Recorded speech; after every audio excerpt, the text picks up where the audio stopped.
Langkah kecil hari ini adalah harapan besar untuk masa depan bangsa.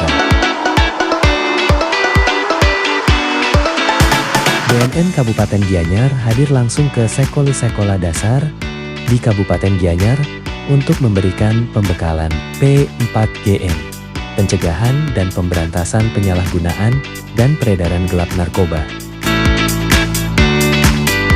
Melalui edukasi sejak dini, para siswa diajak mengenal bahaya narkoba, pentingnya menjaga pergaulan sehat, serta membangun karakter generasi muda yang berani berkata tidak pada narkoba.